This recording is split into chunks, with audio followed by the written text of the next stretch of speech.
Hello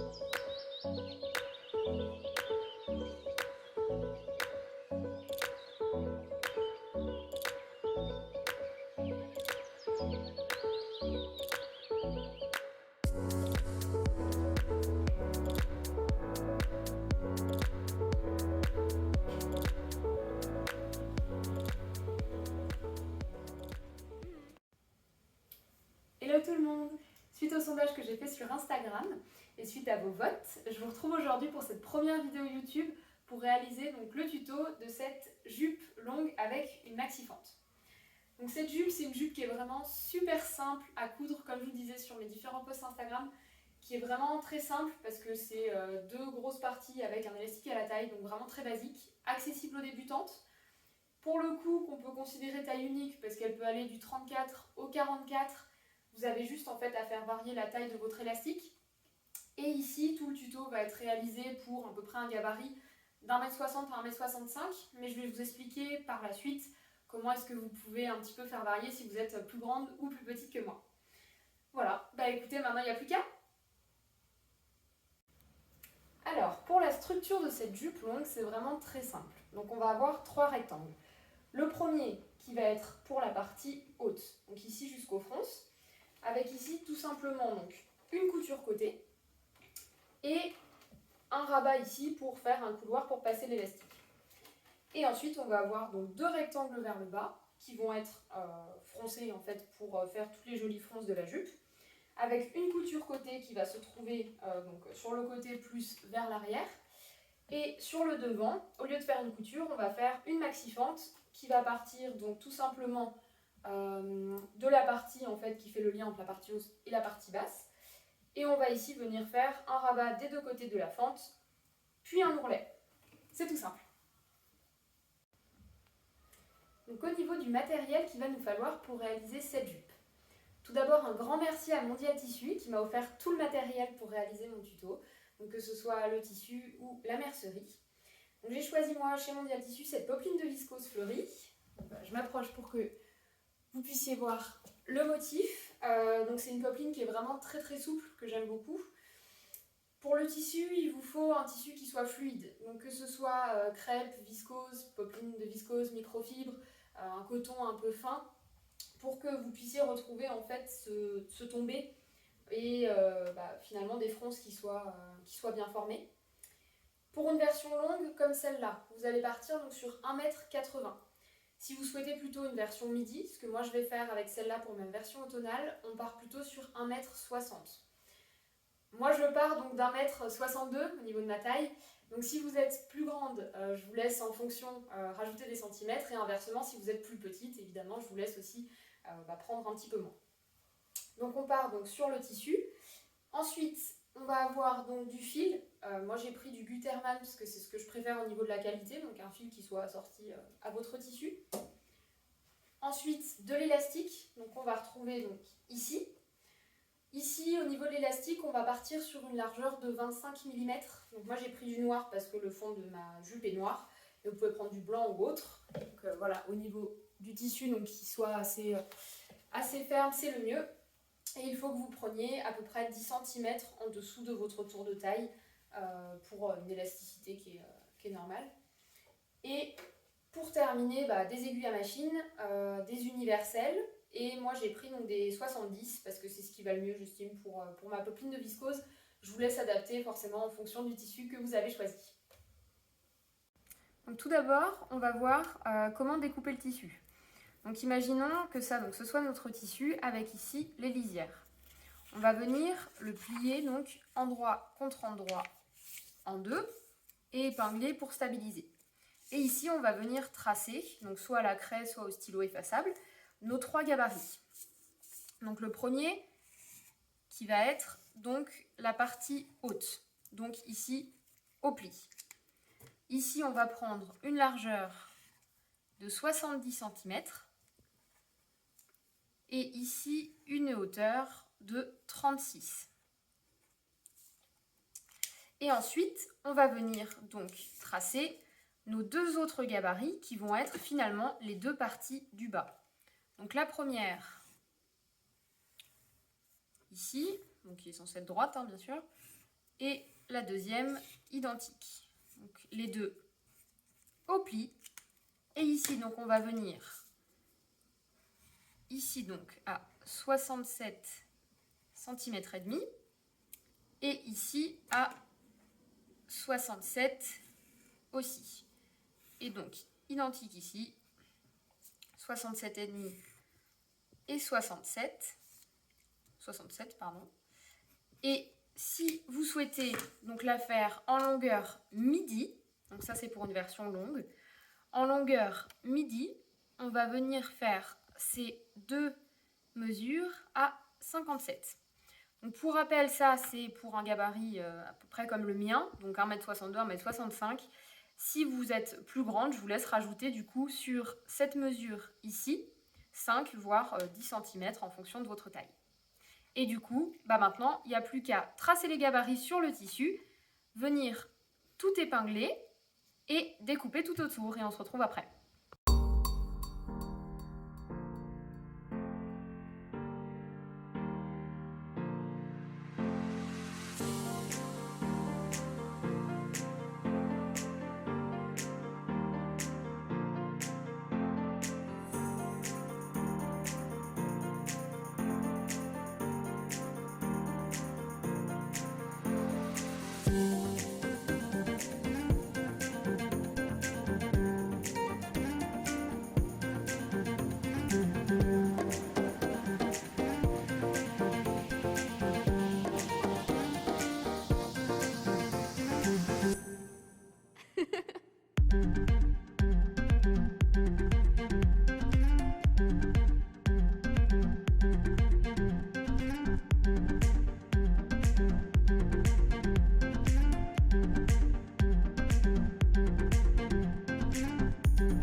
Pour la première étape de la couture, on va commencer dans un premier temps par coudre toute la partie haute et ensuite on fera la couture donc, de la partie basse. Pour commencer cette partie haute, j'ai mis la jupe sur l'envers pour que vous puissiez voir vraiment toutes les coutures. Première chose qu'on va faire pour cette partie haute, donc qui est votre plus petite partie découpée, donc la première en principe, on va venir épingler ici endroit contre endroit, donc vos deux extrémités. On va venir piquer en point droit, surjeter, ou alors faire un point zigzag si vous n'avez pas de surjeteuse, ou si vous préférez faire une couture anglaise, c'est aussi tout à fait possible. Et ensuite, on va venir écraser au fer, aplatir, écraser sur le côté, donc à droite ou à gauche, comme vous préférez. Donc on va faire tout ça et puis on se retrouve après.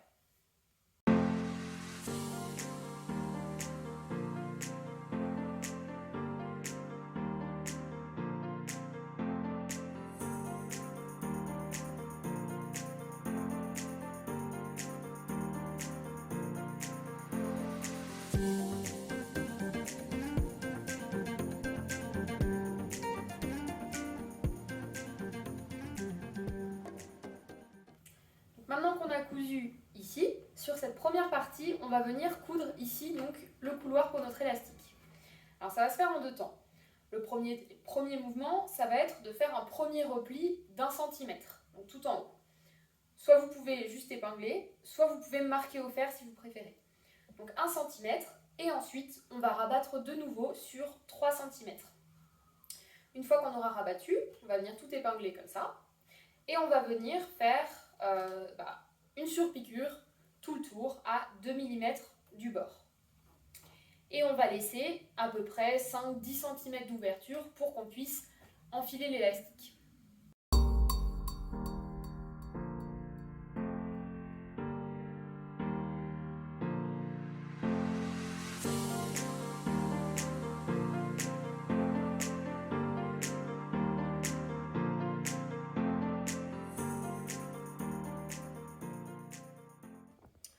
Donc ici, on a bien aplati au fer notre centimètre. Et pour faire le couloir de l'élastique, on va venir faire un nouveau rabat de 3 cm. Donc moi, je prends ma petite réglette magique. Hop, donc ici, ça fait bien 3 cm. Donc je viens épingler, donc ici, je fais bien attention à bien épingler la couture. Et je vais faire un petit peu comme mon 1 cm finalement, tout le tour à 3 cm. Là, hop. Et ici, je fais du coup tout mon petit tour comme ça. Et une fois que j'ai fait le tour, je vais venir surpiquer ici à 1 ou 2 mm du bord, en laissant, comme je vous disais tout à l'heure, une ouverture de 10 cm pour enfiler l'élastique. Donc voilà, on fait ça et puis on se retrouve après.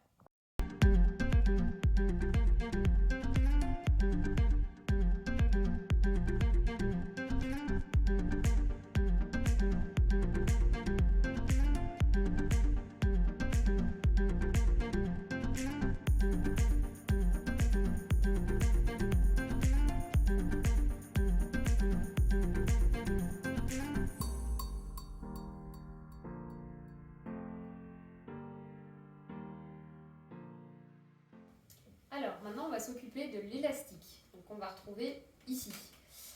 En principe, pour déterminer l'élastique qu'il nous faut pour le tour de taille, on dit souvent qu'on va prendre 10 cm en dessous de nos tours de taille. Moi, ce que je fais, parce que forcément, en fonction de l'élasticité de votre élastique, ça va forcément être un petit peu différent au niveau du nombre de centimètres. Donc moi, ce que je fais, c'est que je passe en fait l'élastique autour de ma taille. Je le croise et je trouve un petit peu, on va dire, la taille qui me convient bien, où j'ai pas l'impression d'être trop serrée, où j'ai quand même l'impression d'être tenue et où je peux en fait m'asseoir et aller manger sans que j'ai l'impression que ça me compresse complètement le ventre. Donc une fois que j'ai trouvé ça, parce qu'il faut aussi noter qu'au fur et à mesure des lavages, souvent les élastiques vont se détendre un petit peu, donc il vaut mieux qu'au début ce soit un petit peu trop serré que l'inverse. Donc en fait je vais déterminer là ce qui me convient et ici avec une craie je vais venir faire un trait sur les deux pans de l'élastique, ou là où j'ai envie en fait qu'ils se croisent. Une fois que j'ai déterminé ça, je vais prendre mon ciseau et couper à 1 ou 2 cm de la marque que je viens de tracer. Une fois que j'ai ça, je vais pouvoir mettre une épingle à nourrice dans mon élastique et en fait je vais venir tout simplement passer mon épingle à nourrice dans le couloir de la jupe, faire tout le tour et venir le ressortir de l'autre côté pour le coudre. Je vous montre tout ça.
Voilà, donc là, on finit de répartir toutes les fronces et du coup, on se retrouve avec notre partie haute qui est terminée, donc qui est celle-là.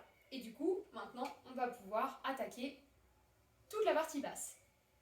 Pour commencer avec la partie basse, on va venir épingler donc au niveau des extrémités, on en prend 2. Faites attention si vous avez un tissu avec des motifs, avec des fleurs, des oiseaux ou autres qui vont dans un certain sens, faites bien attention à ce que tous vos motifs soient dans la même direction. Erreur déjà trop faite, donc voilà, pensez-y bien. Et ici, on va venir donc chercher donc, 2 de nos extrémités et on va venir épingler, piquer au point droit et ensuite soit surfiler, soit surjeter, soit si vous vouliez faire une couture anglaise. Et ici, donc soit vous faites comme moi et du coup vous faites 2 surjets, donc un de chaque côté et vous écartez la couture au fer, soit vous faites comme au-dessus, c'est-à-dire que vous faites une piqûre, vous surjetez tout ensemble et vous plaquez d'un côté. Donc là voilà, vous allez déjà faire ça et venir bien repasser et on aura déjà un côté qui est fait.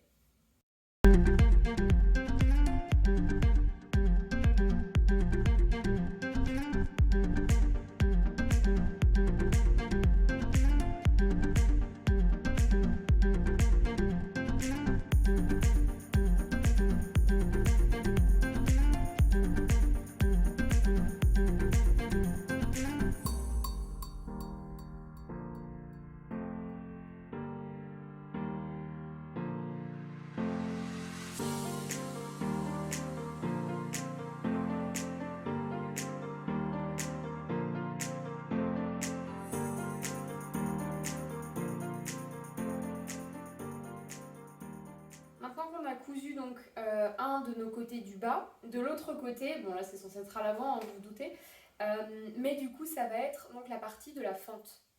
Au niveau de la fente, c'est tout simple.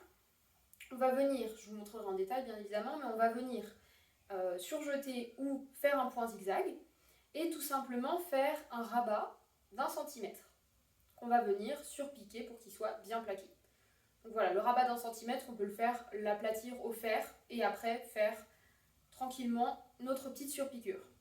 Et si vous souhaitez que votre fente, si vous voulez être sûr, si vous avez un tissu fin, que votre fente ne vrille pas, ce que vous pouvez faire, c'est insérer un petit centimètre de droit fil thermocollant, donc avant de rabattre, contre votre tissu, donc sur l'envers, et vous venez rabattre et surpiquer.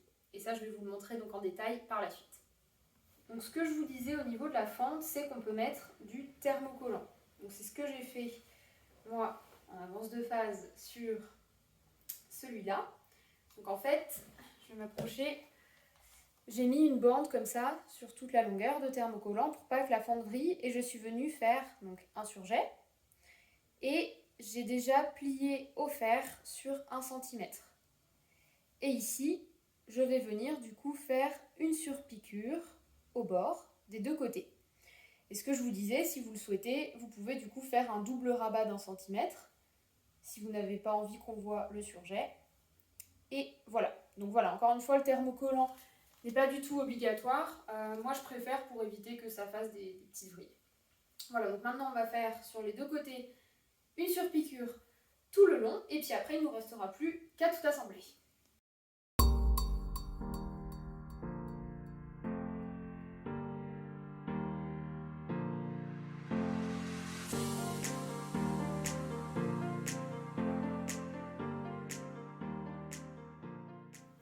Maintenant, on a donc notre partie haute qui est faite et notre partie basse. Donc maintenant, il va falloir venir les assembler toutes les deux. Donc ce qu'on va faire, c'est qu'on va venir poser donc, un fil de fronce pour créer toutes les fronces en fait sur ces parties basses. Donc moi, ce que je fais, c'est qu'en fait, tout simplement, je vais poser un fil de fronce sur chaque partie. Donc un premier fil de fronce qui va venir de la fente à la couture, côté, et pareil de l'autre côté. Donc ici, on va venir tout froncer, l'épingler à la partie haute, tout froncer, tout piquer, et une fois que tout sera piqué, qu'on aura enlevé le fil de fronce, on pourra tout simplement faire un surjet qui prend à la fois la partie haute et à la fois la partie basse. Donc ce que j'ai fait ici, c'est que j'ai posé un fil de fronce. Donc, je vais venir vous montrer ça. J'ai posé un fil de fronce ici, donc avec un fil orange pour qu'il ressorte. Vous pouvez poser un fil ou deux fils pour mieux répartir les fronces. Et ce qu'on va faire maintenant, c'est qu'on va venir épingler notre bas à notre haut. Moi, ce que je fais quand c'est comme ça, pour être sûr que les fronces soient bien réparties, alors, c'est qu'en fait, je vais positionner des épingles. Donc, une épingle ici, parce qu'ici, j'ai ma couture côté.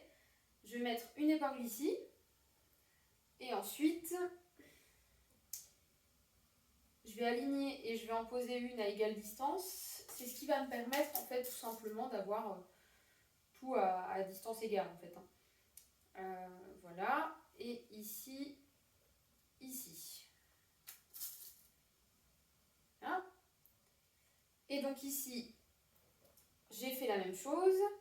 Et donc moi, j'ai posé deux très grands fils de fronce. Donc vous pouvez faire aussi par 4. Hein.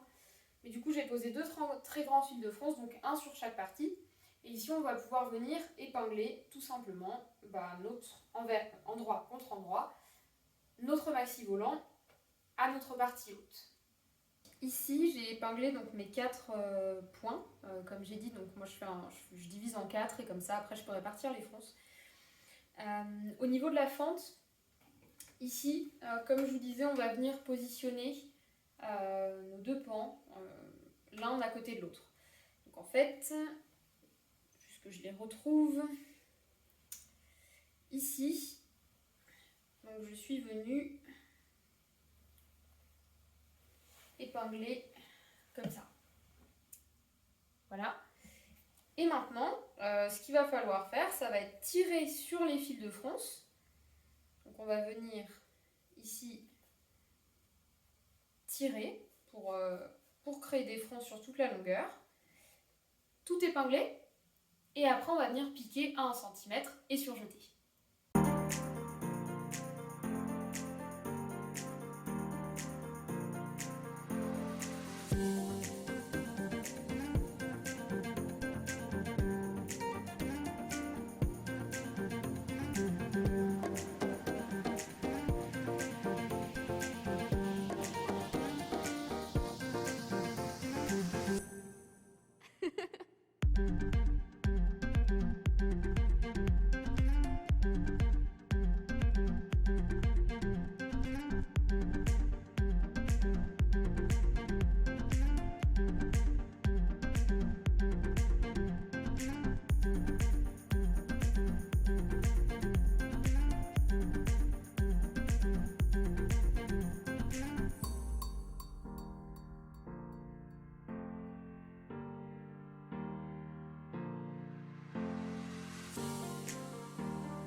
Maintenant, il ne reste plus que les finitions.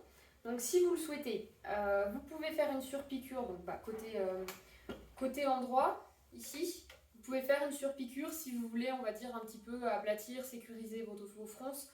Vous pouvez venir faire une surpiqûre sur la partie haute à 2 mm de la couture.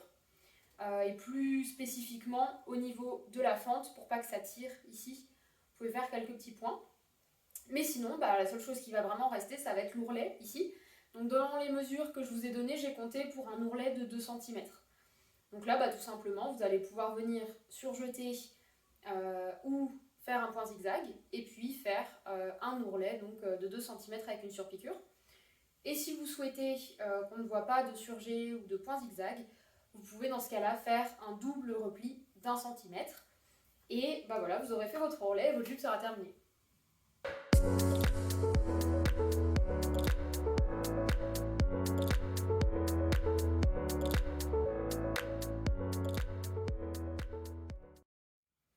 Comme vous l'aurez compris, c'est la fin de ce tuto, donc merci beaucoup de l'avoir suivi.